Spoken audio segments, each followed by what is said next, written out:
So welcome to our the second day of our CG Live and CG Rig workshop on post-quantum theory and molecular communication. So I'm pleased to introduce our first speaker, Professor Stefan Fischer. He's the director of the Institute of Telematics at the University of Lübeck, and he's also the principal investigator of the Internet of Bio-Nanothings project. So today he will be discussing the Internet of Bio-Nanothings concepts and realization. So let's welcome. Okay, thank you very much for the introduction. Thanks for the opportunity to give this talk here. Actually, when Christian asked me to be here and give a talk, I basically said, well, no problem. I have a very nice talk. I think very nice talk from last year when I had a sabbatical and traveled around the world and gave this talk, I think 17 times or so. Meanwhile, I modified it a bit. So it's shorter than the original one, but most of the slides are still the same. And some you already know because I borrowed some from Max. Which I'll also talk very briefly about.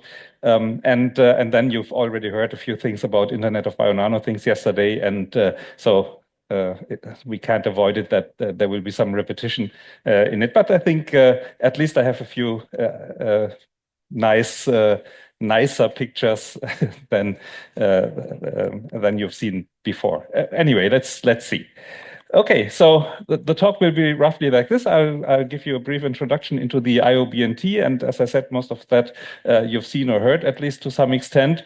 And then the biggest part of the talk will be on our concept, how we believe we could realize the Internet of Bio-Nano things, and especially molecular communication.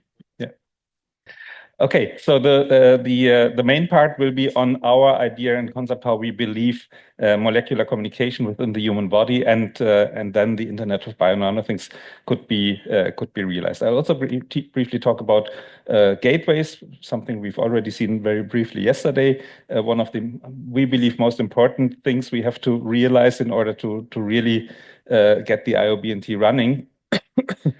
And then in the last part, I'll talk a bit about how we think medical applications could be realized and how we think our process of bringing our concept to reality, so wet lab experiments and so on, how we could realize that. So that's more or less the outline. So nano, what is nano? Is probably a slide that many of you have seen already. So most computer science people have been thinking in terms of micro, right? So our microchips and so on, and now we even become smaller. Think about nano technologies. And just to give you an impression, I think this is very important. So nano is this area here. And if you think about something which is, and keep this in mind for the rest of the talk, when we talk about something which is in the range of 10 nanometers, this is DNA size. Yeah, so DNA is roughly a DNA strand is something like in the range of 10 nanometers. So if you see images, and I'll show you some of them, of nano devices, and think, can this really be realized as we see it here? Always keep in mind that nano is something like DNA or maybe a virus or so, yeah, virus size. Important connotation.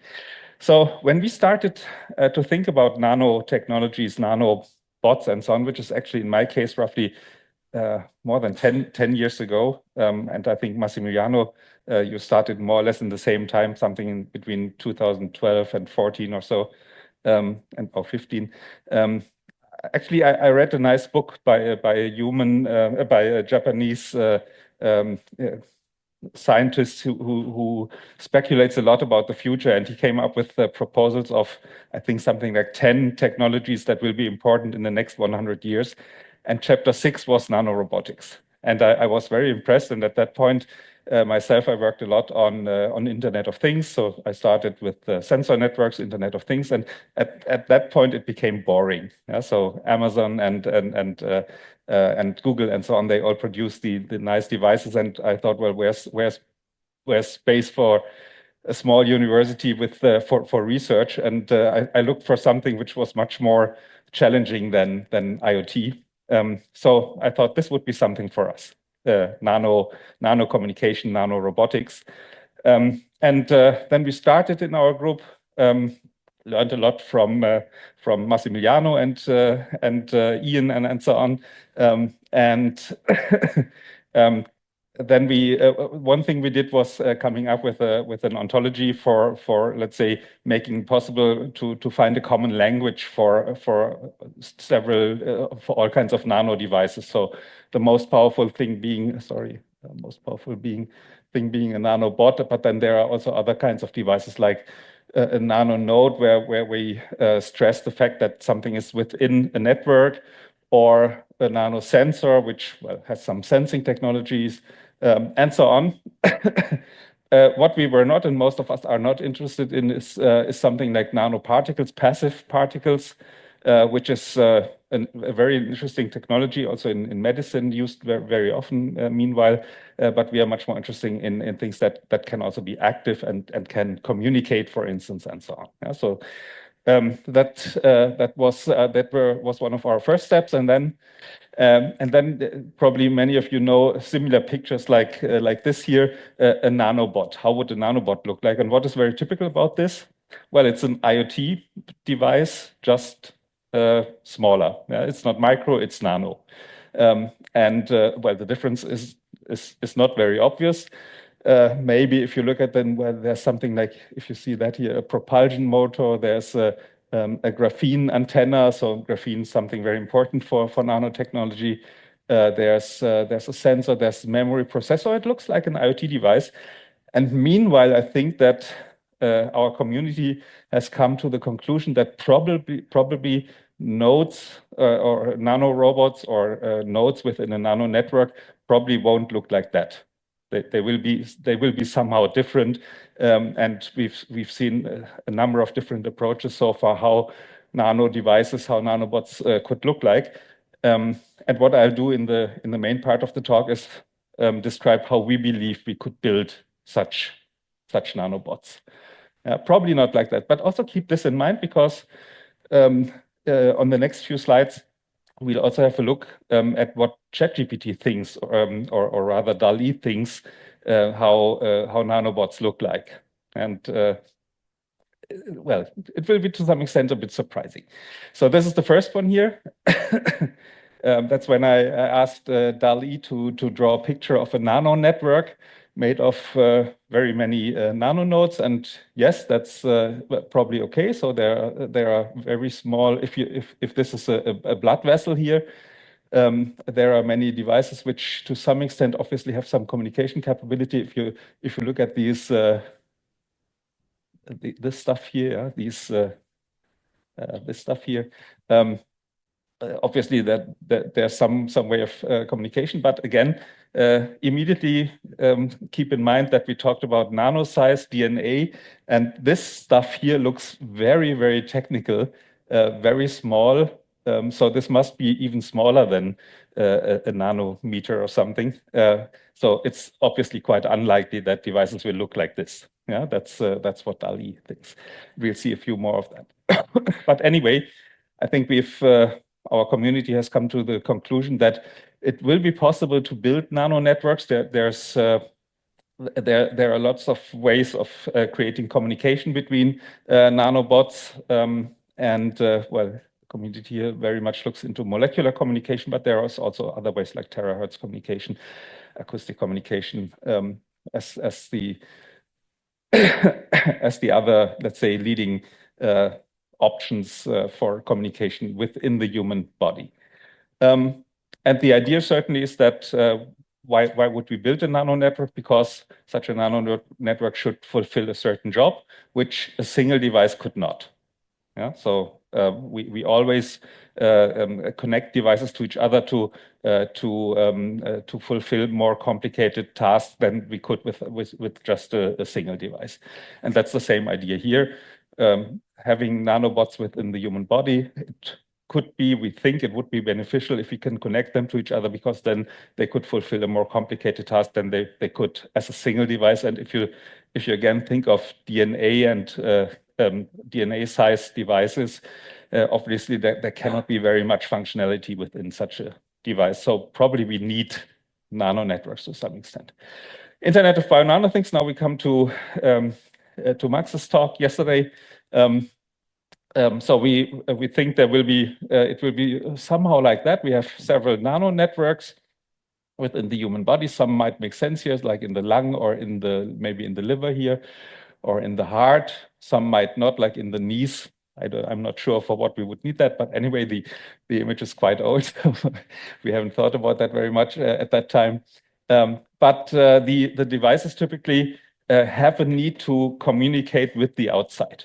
Yeah, so a nano network which just operates within the body without having the possibility to get information to the nano network or deliver information from the network to the outside is probably much less useful than one which can communicate to the outside to gateways. Yeah, the red devices here would be gateways that we need. Which then can translate the signal from the nano network into something which we would call a macro signal, which can then be worked on in a, let's say, in an analysis and control station, like a bigger medical device or so. Okay, so and that's Max's image here. It's from the IOBNT application.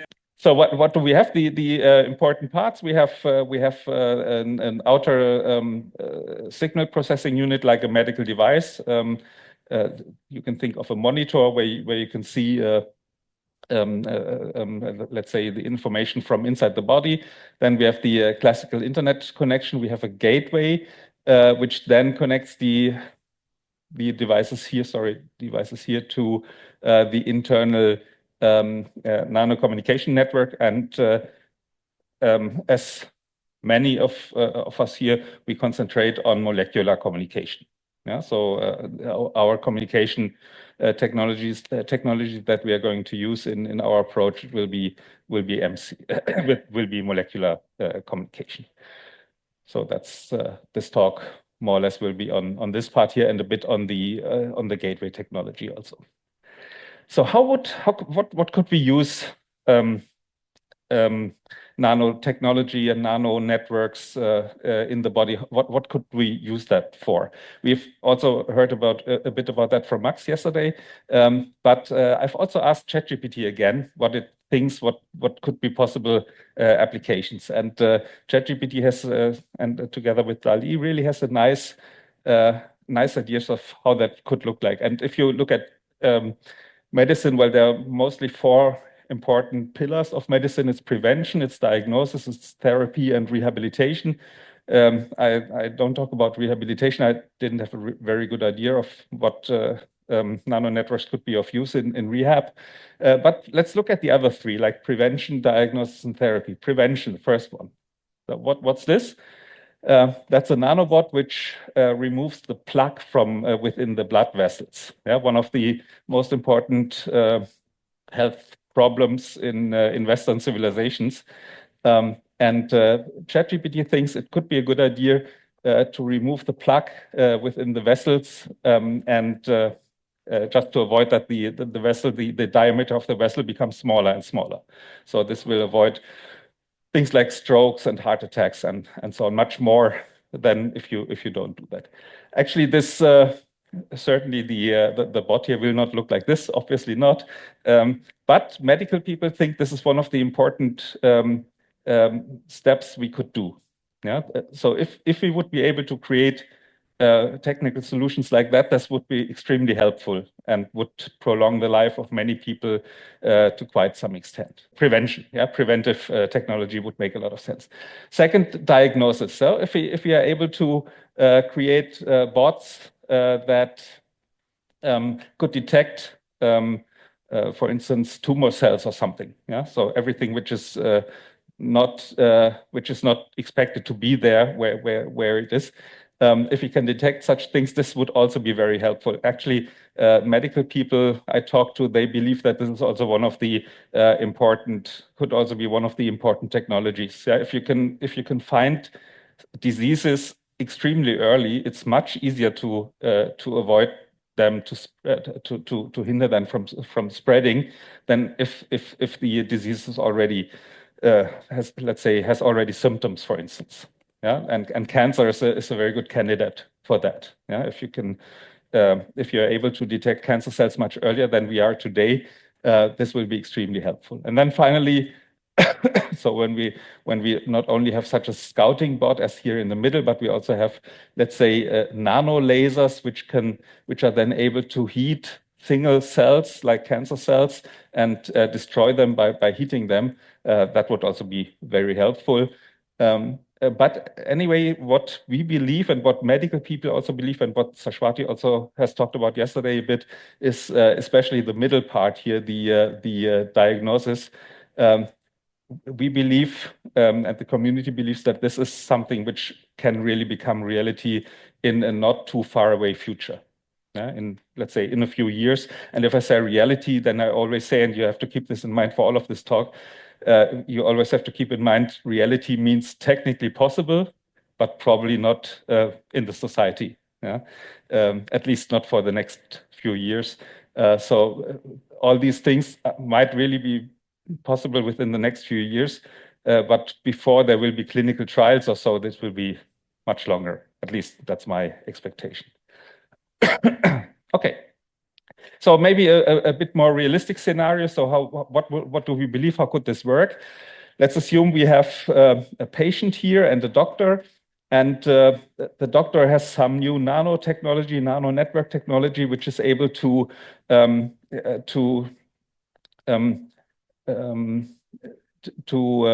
control, to monitor the patient from within the body. So this network here, that would be the cubes, would be the doctor would take a syringe and let's say inject it into the patient, and the patient would live his normal routine, and on typical days nothing bad happens, and due to the gateway that you see here at the wrist, there will be communication between, let's say, a smartphone and the nano network, and the patient, and also the doctor can always monitor and see what happens. And at some point, something bad might happen. No?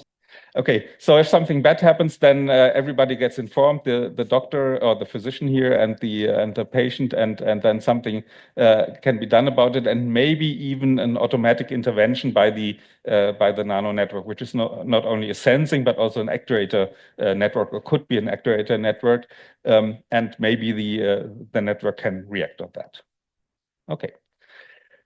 So what are requirements on a solution? What do you think, what would we need? We believe that one of the most important things is biocompatibility. It doesn't help at all if you create a solution which, let's say, detects or kills a disease, but also kills the organism. Yeah, that wouldn't be very helpful. So we need something that is biocompatible, and possibly or best, if it whenever it has fulfilled its jobs, would be somehow depleted, would be kicked out of the body to some in some way. Then what I already said, we have very little sizes, so we can also only realize very little functionality in one device. So we believe that we need some kind of a distributed system solution, a network, nano network, a distributed system built on top of that. And what we also believe is extremely important, we need a solution for the construction of these nano devices on the nano level. I mean, it's very hard to imagine that you have engineers which somehow use a microscope or so and start creating a nano device manually, and even with machines, it's rather difficult to build devices on this level. But I think there's a very good solution for that, which is more or less invented by nature itself, and that's self-construction. Yeah. So why don't we make devices construct themselves? Yeah, and construct themselves does not mean we have devices which construct other devices, but we have parts which come together and build a new structure due to their characteristics. And I'll show you how this would work. So these are the requirements. And well, we believe that our DNA-based nano networks, that's how we call them, that this is let's say a realistic and feasible and hopefully also a good solution to many of the questions that come up here. And I'll present you the basics of that. The most important basics are so-called DNA tiles. What is a DNA tile? Well, the concept itself is rather old. It's not has not been invented by me, but by us at the institute. But it's something which people have been working on in a rather big community. And actually, there's not much interaction between our community and that community. So DNA computing.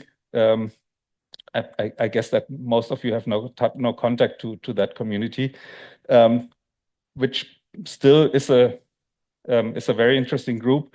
And they, even though they are much more interested in very theoretical concepts, they work on models and concepts and so on. They are not very much interested in could this become reality, but rather in the model themselves. The guy who invented this, Eric Winfrey, and Annika, we talked about Caltech yesterday. He's still active in Caltech. He invented the whole thing, I think, in 2007 or so. He's a researcher in Caltech and still working on that. And the tiles, which I'll briefly show you in a second, these are the building blocks that we'll be using for our network technology. Actually, it's a bit similar to Lego bricks. So you have tiny tiles, and these tiles will be brought together in order to build more complicated structures, as in Lego. The important difference, though, and this is why we rather use a different connotation now, the important difference is, I mean, with Lego, the most important characteristic is that you can take any two bricks and stick them together. It always works, more or less always. Whatever bricks you take, this is exactly not what we need. So we need let's say DNA bricks that stick together, but not all of them, but very specific ones. So we want to make sure that only, let's say, brick C and brick M would fit together, but not brick C and brick B for certain reasons. So probably this is the much better image. Like if you take a Ravensburger puzzle or so, then very typical, if you have, let's say, a high quality puzzle, then you can be quite sure that whenever you have two matching puzzle tiles, then you won't find a second one which would also match at the same position. And this is more or less what we need. So rather, it will be something like a puzzle here. So this is one important thing, and the second important thing, and this now is again something which we do not find in puzzles and also not in Lego. That's self-assembly. So if you let's assume you put a Ravensburger puzzle with 1,000 parts into the box and shake it for, let's say, half an hour or so, would you expect that when you open it that the puzzle is finished? Probably not, right? We do expect that from our DNA tiles. So if we take 1,000 tiles and we put them in a, let's say, in a little glass here, add water, stir, wait 15 minutes, and then we expect that the devices would come up, would have been built, and that's a fantastic property because we don't need any engineering approach on the nano level. Once we have the tiles that match and fit together, then we can just bring them together and wait, and then the solution will construct and at some point complex structures will will appear, and I'll show you that in a simulator also in a few minutes. Okay, but let's first look at the model of DNA tile. So what's a DNA tile? More or less, it's a block here. It's a square. More or less, the square has so-called glues on each side, and each side together with the glues have also names, so-called labels, and you can also give a marker or label in the middle here. So you can name the tiles more or less. So what's these the glues and the labels at the sides? What are they used for? Well, this is this defines with what other tiles one tile can connect. So only if you let's do it like that. If you find another tile which has the same property on the corresponding side, the two tiles will match and fit together. and also keep together. Actually, this is not the full truth. No? The full truth is that the number of glues here is very important. If you have the more glues you have on one side, the better the binding is. The binding between two tiles, because if there's only let's say only one glue or so which is matching, or even one or two glues without matching names, then it could also happen. There's also a certain probability that the two tiles come together, but there's also a very big probability that they also break again up, which is not the case if you have two matching slides with, let's say, two or three or more glues. Then the likelihood that they stay together is very high.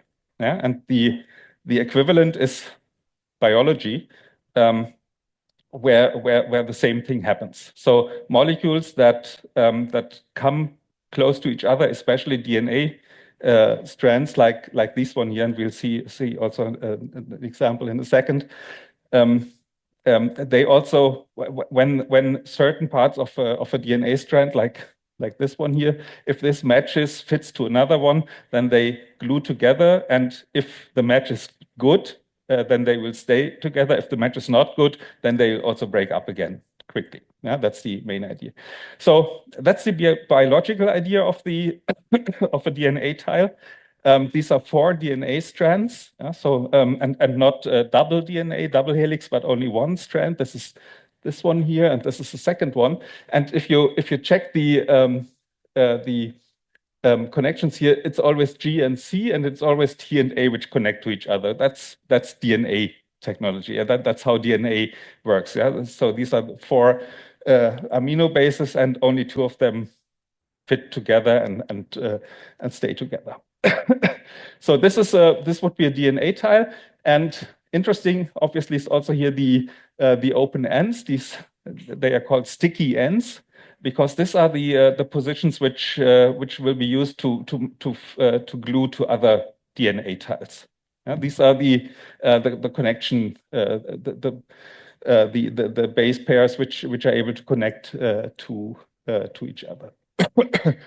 And obviously, this is also the possibility to let's say design biological structures with the properties we had on the slides before, like for instance 2 glues and different names of the sites here.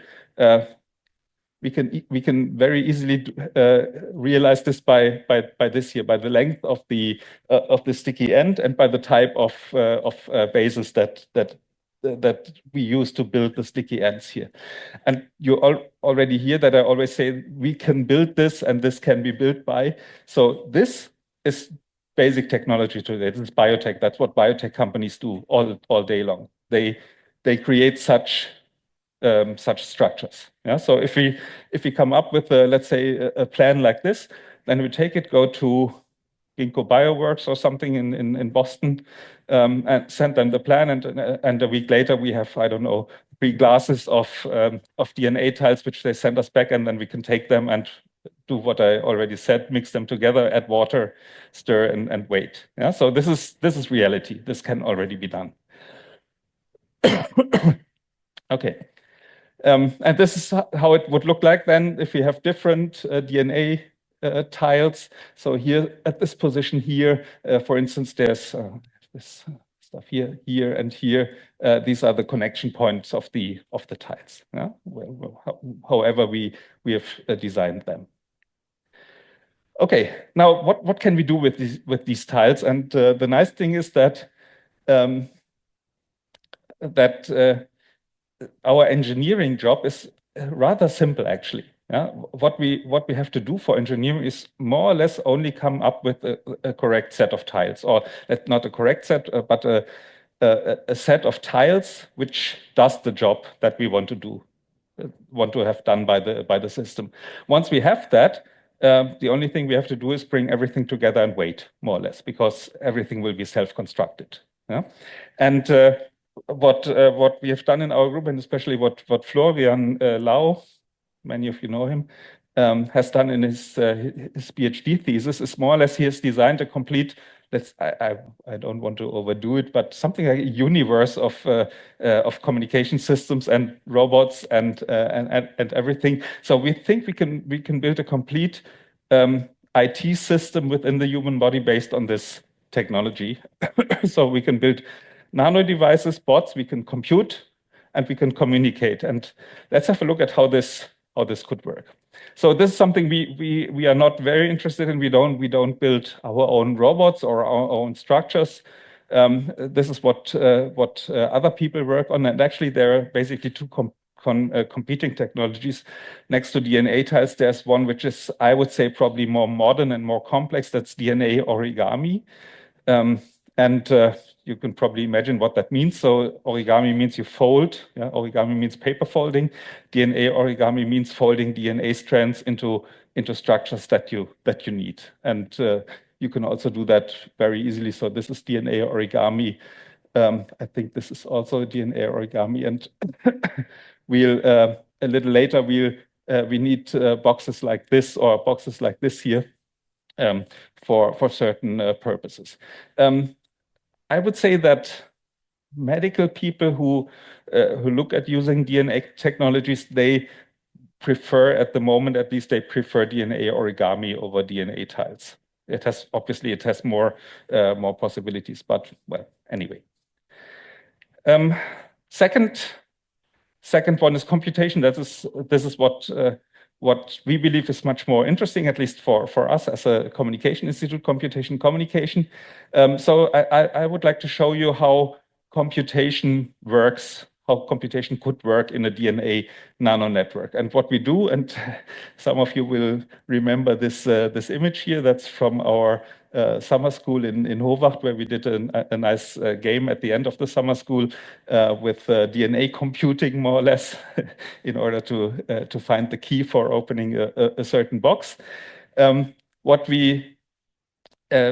I'll show you is how functions, how DNA nano networks or DNA tiles can be used to compute any kind of logical formula.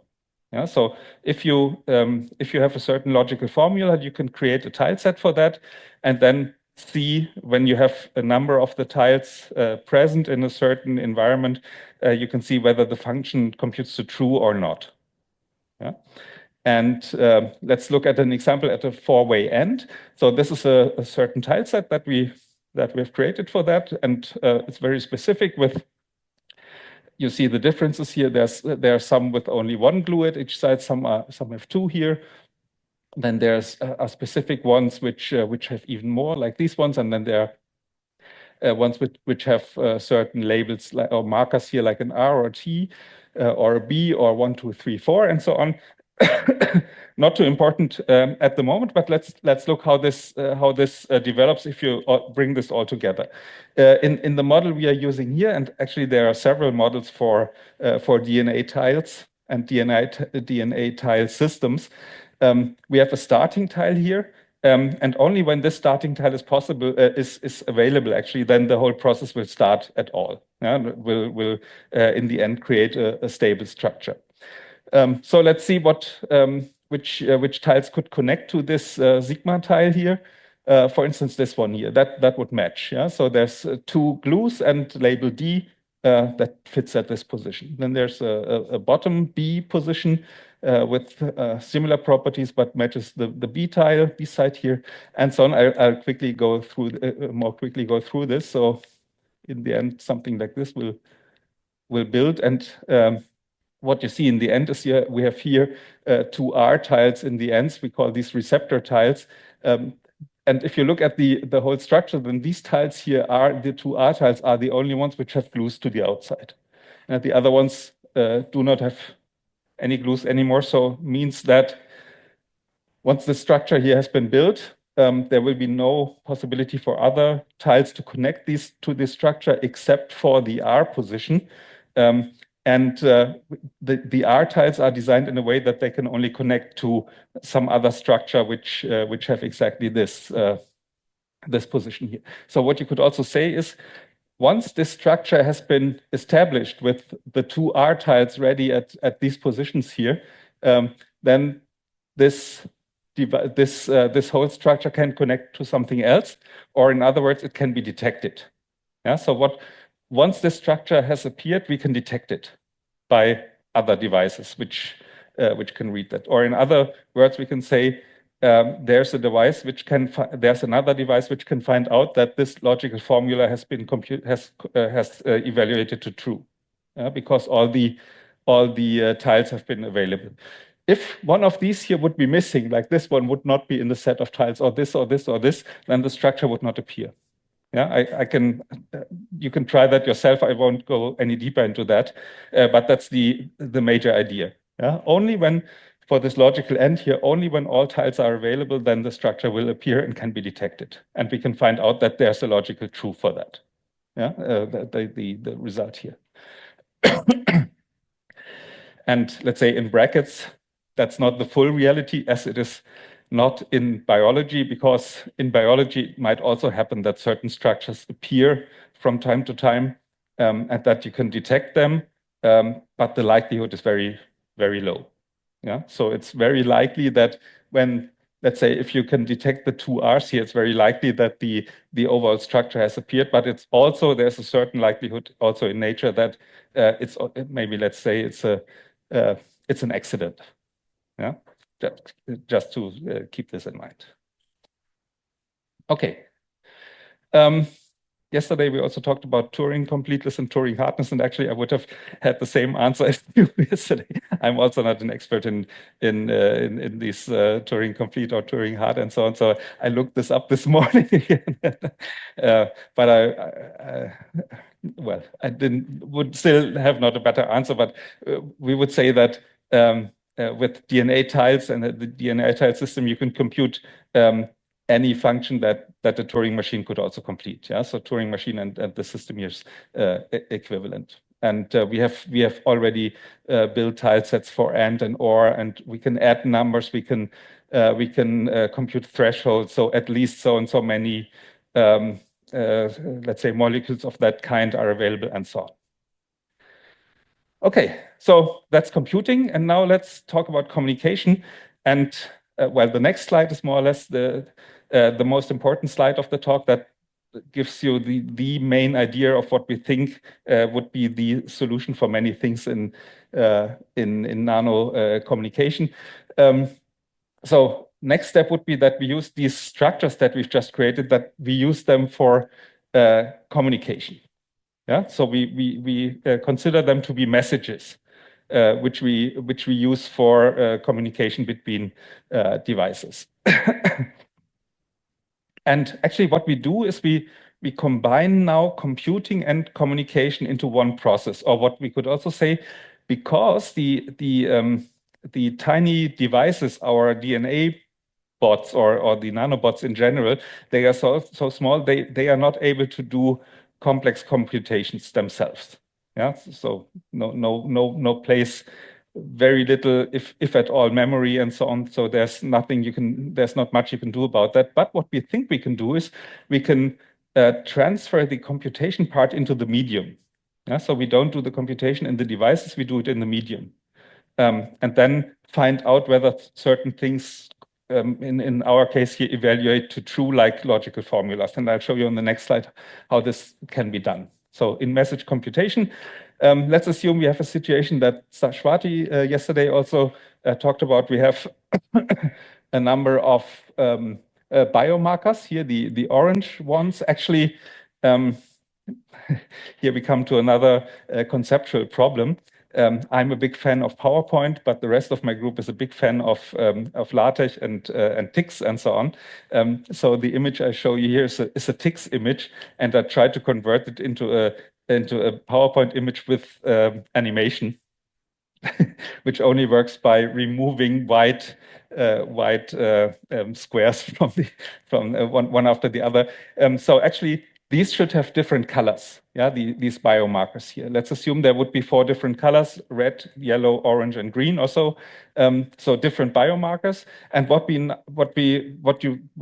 we should assume now is we have a disease which is characterized by the presence of exactly these 4 biomarkers. Yeah? Let's say we are able to detect these biomarkers. We are able to find out that these biomarkers are present.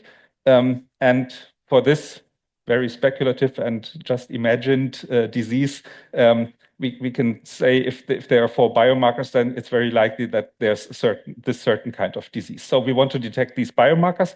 What we have is now we have different nanosensors, 4, which are able to detect these biomarkers. So the nanosensor number 1 is able to detect the red ones. Number 2 is able to detect the blue ones, and so on. Yeah, I hope you can still imagine.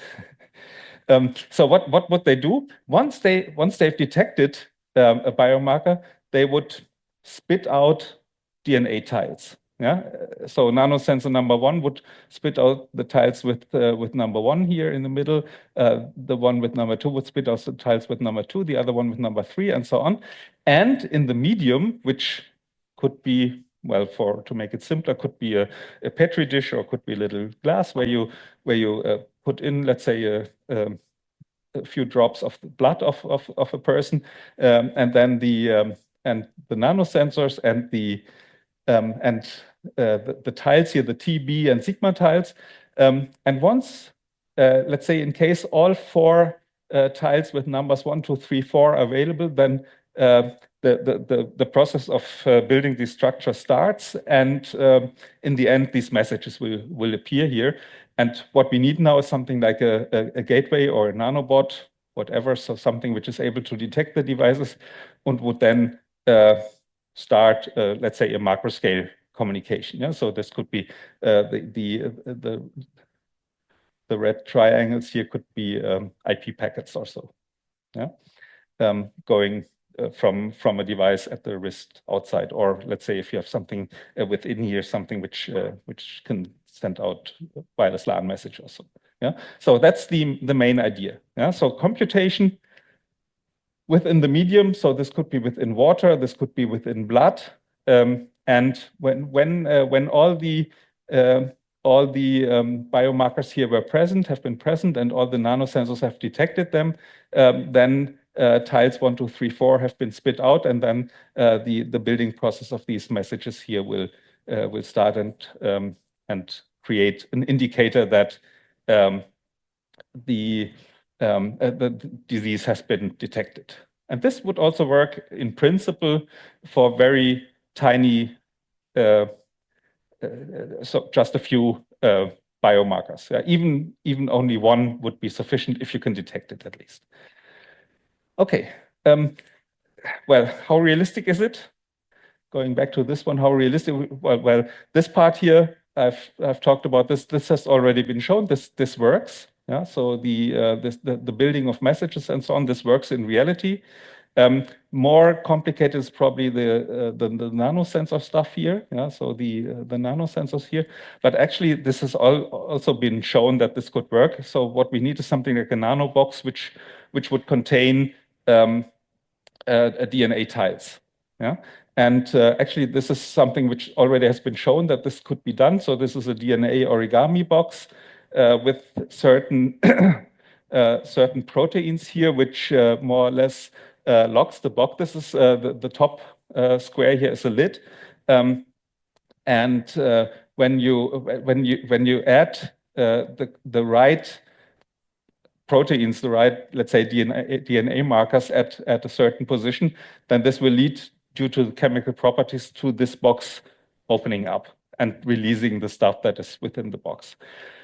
So again, nothing that we have done, but this has already been shown, and this is a real image of such boxes. This has been taken by a microscope, electron microscope, and so this technology has already also been done. So very simply speaking, and probably it's a bit more complicated, but we think that bringing these technologies together could make the whole process work from beginning to the end. Yeah, certainly there's a lot of difficulties for that, and I'll talk about this in a second also. But in principle, we believe there's nothing that stands against this to basically work. Let's have a brief look at our simulator. So that's the simulator. I already loaded the tile set here. This is exactly the four-way end tile set, and what you can do now, you can simulate what happens if you bring all these tiles together into an environment, and then you can use different models of DNA tiles. That's ATEM, KTEM, 2HEM, and K2HEM. I don't want to go into that. That would be a full 1.5 hour lecture. I won't do that now, but we use one of the simple models. That's the KTEM model. And so this here is the simulation area, the green stuff here with the C tile already placed in it. What the simulator does now in the KTEM model, it more or less tries to place DNA tiles at certain positions. And for matching tiles, there's a high likelihood that it will stay there, and for non-matching tiles, there's a very small likelihood that it also will stay there. But there's also a big likelihood that it will go away again. And we'll see that when we run this system now. Run. Yes. So it's rather fast, but doesn't matter too much, I think.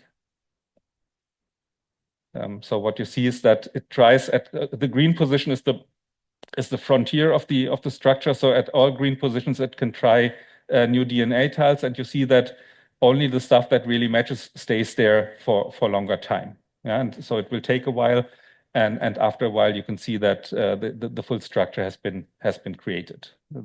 So now we are in a situation that we have a structure created, and you see it's rather stable. From time to time, one of the tiles is breaking out again, but will then rather quickly be replaced again. So here, obviously, it doesn't happen at the moment, but anyway, the likelihood is very small. So now it was gone for a second. And you see the simulator is very nice because you can try the tile sets that you have designed. You can try whether they do what you intended them to do. Can be freely used. So if you like to experiment with that, just feel free or ask us, and we'll give you the access.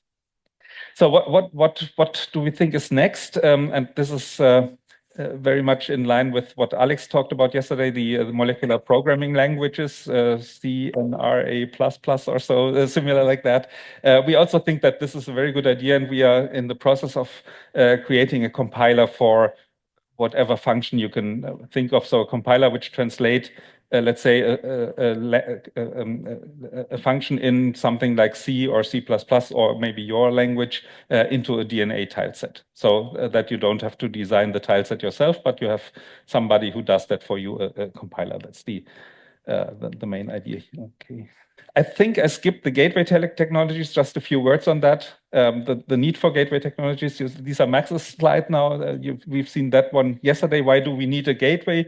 Because we want to get the information from the nano network to the outside. At this point here, if we have detected something, we want to communicate that to the outside.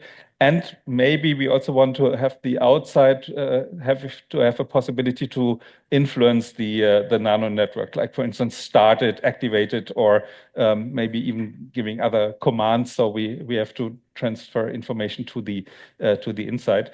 And the question is, how can this be realized? People have come up with a number of different concepts for that, like engineered devices which somehow build an interface outside and inside, or nanoscale devices which are capable of receiving and transmitting RF signals from the outside to the inside, or nanoscale devices with, let's say, readable properties, so things that you can read from the outside. And a few things have been realized, like for instance this approach here. So you have a technology which you can measure from the outside. So this is let's say, a device which so this is inside the body, this is outside the body, which can measure if certain molecules have adapted or have attached to certain devices within the measurement device, and then the resistance here will change. So this is the normal one, this is the changed one, and this can be detected. so that we can measure that certain molecules have been detected within the system. Very interesting, very important problem, one that most of us in the IOB-NT project somehow attack and work on. Definitely one of the major things that have to be realized if we want to have the IOB-NT to work. A few words on wet lab experiments. That's the next thing we'll do.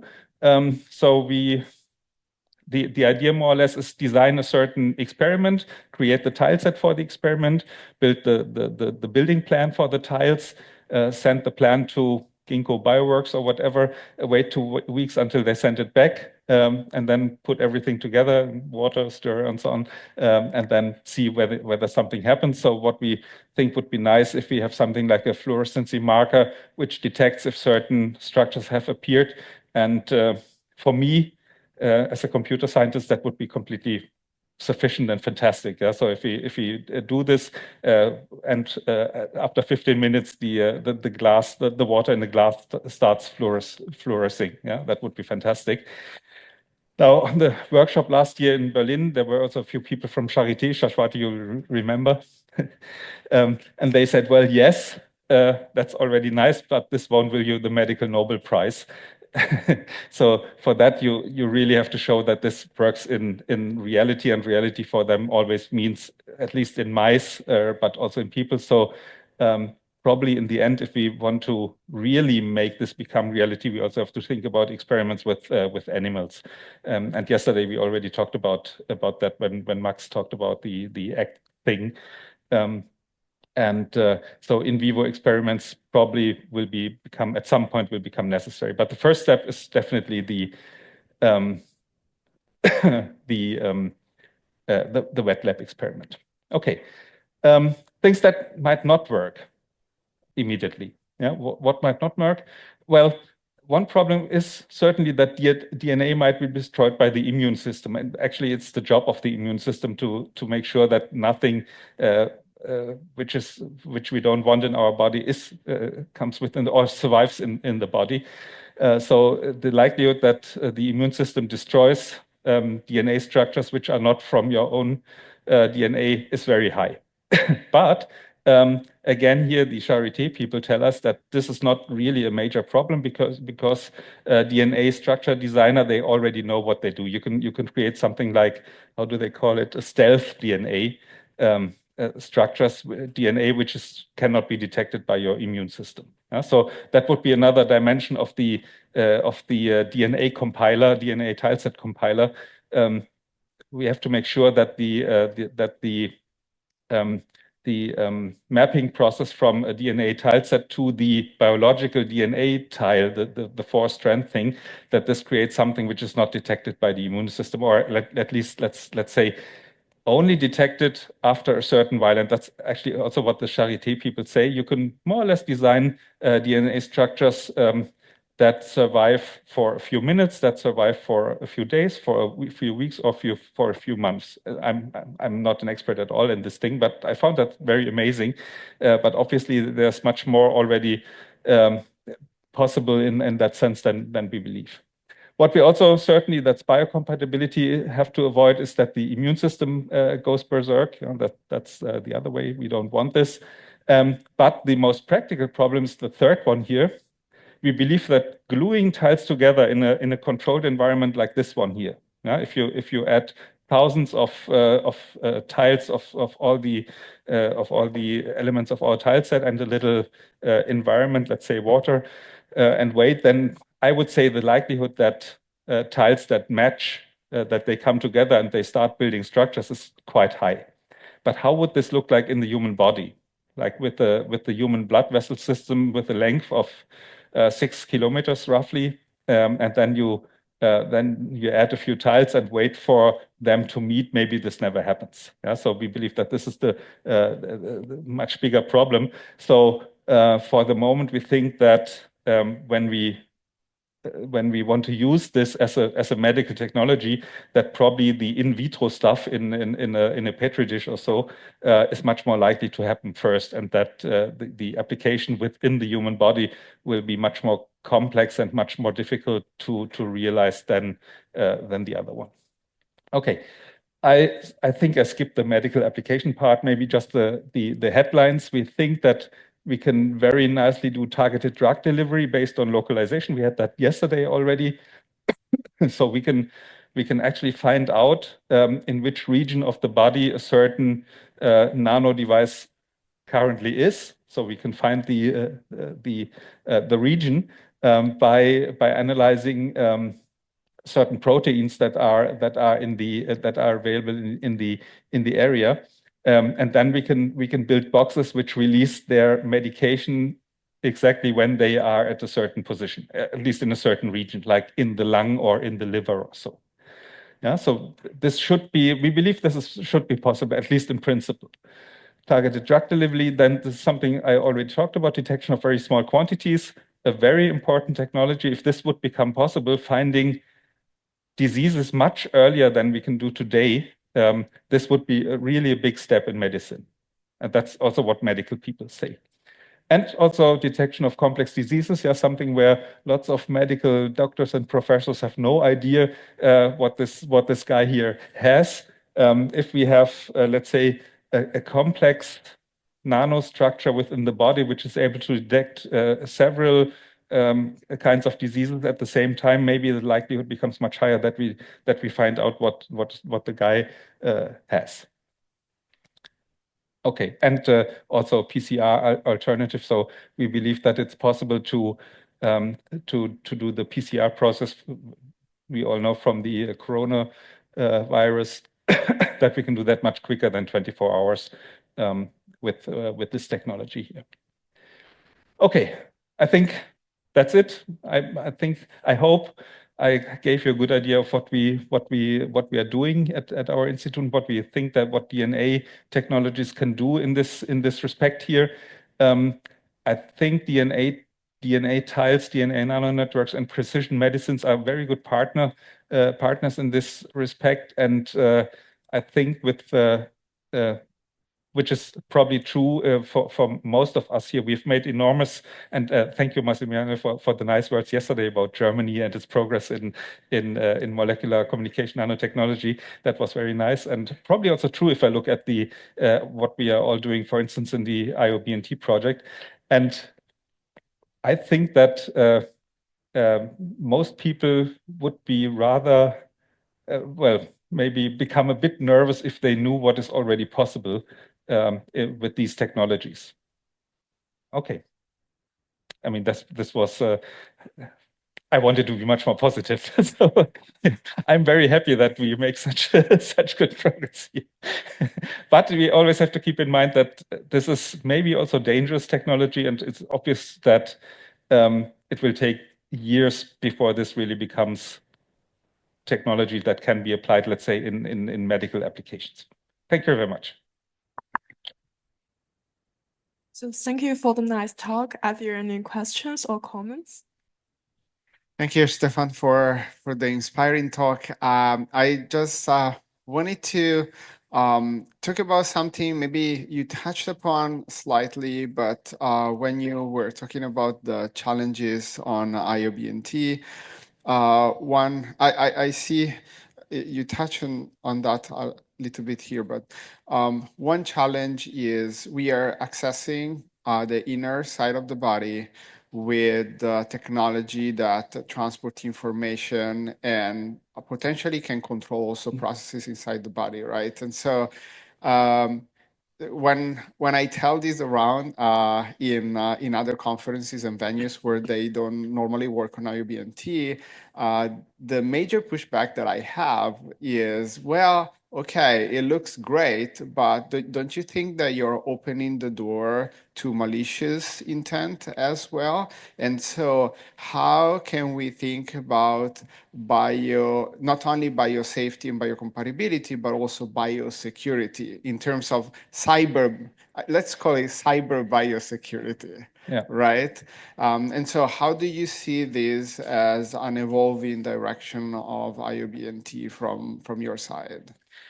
Yeah, a very good point. Actually, we'll publish a paper soon on security in especially in DNA nano networks. So we look at different kinds of attacks and how we can protect against these.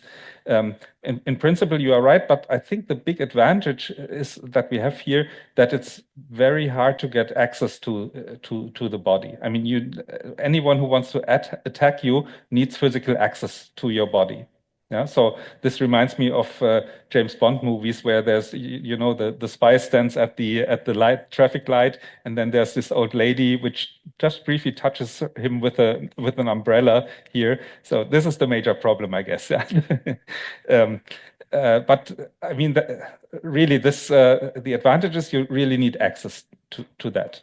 I mean, apart from getting access to, let's say, if you have a gateway, which is, let's say, an Apple Watch or so, then certainly it's also possible to get access to that one. But then we are in the macro world, and we have the same ways of protecting the stuff that we have in our usual communication world. So first, the most important thing is, I would say, attacks are much harder because you need physical access. But if you are then able to attack, then it might become a problem. That's absolutely right. Yeah, I totally agree with you. Once we go to the digital world, then we can apply all our techniques. But I see sometimes just thinking out loud about possible biological attacks, right? And I mean, we had it in front of us during the pandemic, although we don't know if that was man-made or not, and still the debate is open. But physical access can be as easy as spraying something. Could be spray and right? Yeah, sure. In the air or an agent. And so yeah, I think. But in that case, I still wonder if, I mean, does it really make sense for an attacker to develop something which is so complicated a spray which you have to breathe in, and which then interacts with the nano devices, which you even don't know how they look like. Maybe it's of that make or of that or of that. So maybe that's difficult. Isn't it much easier to create something which simply kills the person? Yeah, that's right. Yeah, but okay, this is another. Sorry, I'm just monopolizing the question. Yeah, but it's a very interesting and important discussion. Yeah. So I don't know if you experience this, and I want to draw our attention to something that is happening to us. So as researchers, we get attacks. Yeah. I don't know if it happened to you, but it happened to me. It happened to other people working in this field. That there are some political attacks where people say, "Oh, you are evil because you are preparing the technology that will ultimately control our mind and our body," and so. And sometimes I think about it, right?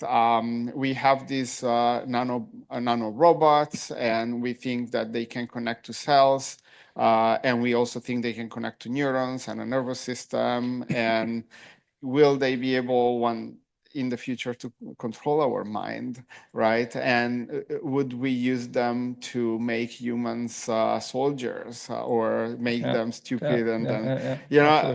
It's really natural to think about those things. And so, although I think the attacks are unfounded for now, but at the same time, they make me think, okay, do we have to, and you have it here, right? Ethical issues and policing. It's very important. I think that this technology has to be developed in parallel with a way to regulate that, right? Absolutely. And as we progress. So yeah, I just wanted to say that. And as usual, it's more or less, I think it's the same discussion with AI.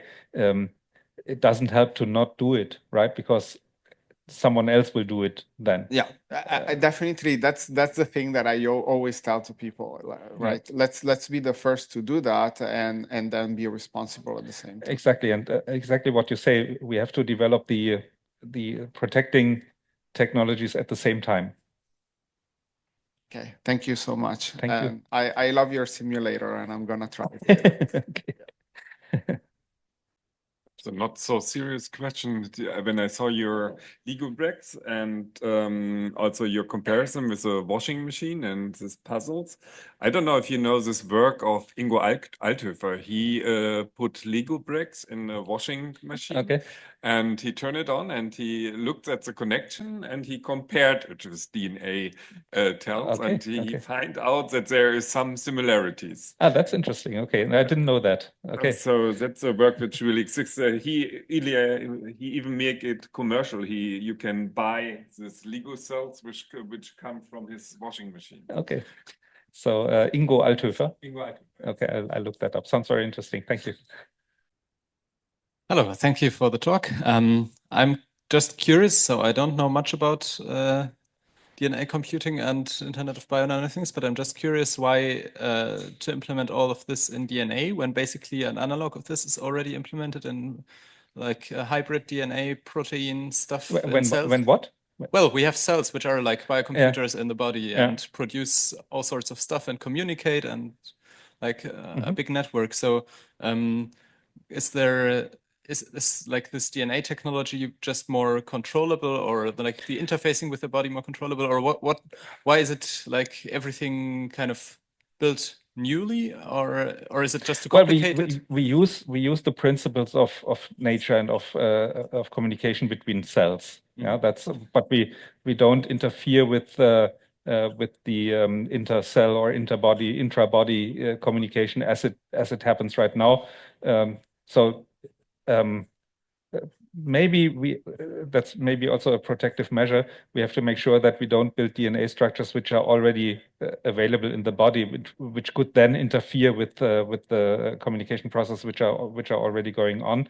But we don't want to interfere with the communication which is already working within the body. I don't know if this answers the question, but so basically what we are doing is more or less using the same technologies that are already used, but with our own structures. Okay, yeah. So I think it answers one part. The other part was like why, for example, why DNA and not proteins and stuff, or why focus on one molecule? Good question. I mean, I can't answer that. Probably Florian could if he was here. But at least, I mean, for us, the good thing is that the DNA technology is already there. We just use that as basic building block of our network. I would say that the same thing is not available for any kinds of proteins, but there I'm not sure. Yeah. So the way why DNA is used for this tiling process is because there are relationship between the four bases, like A, C, T, G, right? And so first of all, it's rather simple because you have only four possibilities, and then A, C, and T, G, they have this attraction. Think about them as magnets, right? Then they can connect, and they cannot cross connect, or it's very, very low probability. For the protein is all another word. So there are 20 different possibilities, 20 different amino acids. And not necessarily you have the same forces of attraction between pairs. It's much more random if you use proteins, and if you use DNA, it's much more controllable, and you can predict what's going to happen. So that's why the DNA is used for the tiling. Interestingly enough, the DNA here is used as a structure, but it's not used as a biological information structure. It's used an information structure, as you said, which is and it's very interesting because DNA indeed was created by nature for other purposes, and we are using some of the properties to build something kind of artificial, like this concept of structuring and messaging and even nanorobots, right?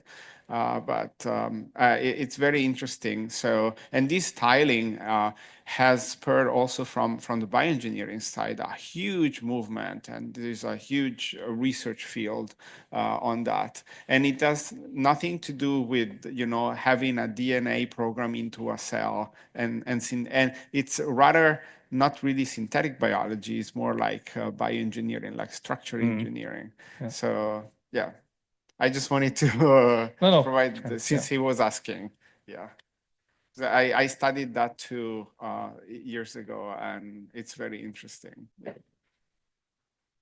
So the other question is regarding what you said, that some molecules might never meet in the body because the blood vessel system is so large.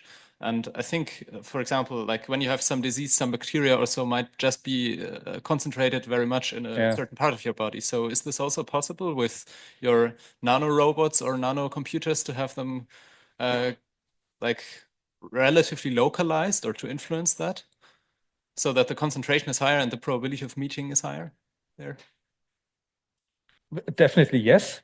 When I said that the probability is low for the tiles to meet, then I meant the tiles that we inject, right? Not the biomarkers.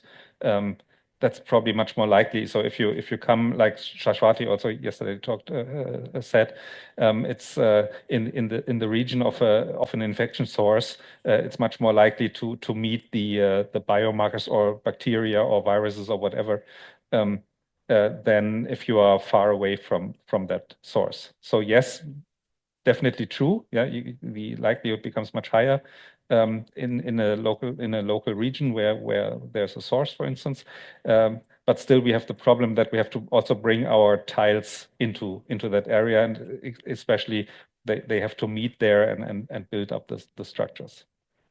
So maybe you need many of them. Maybe you need some compartment technology, so to let them stick together from the beginning on, and so something that we haven't looked at yet, but that could be a possible way of a solution. Keeping them together. Maybe having them like bind at a particular like at this location where you want to sense always if they come by, like yeah, something. Exactly. Okay, thanks.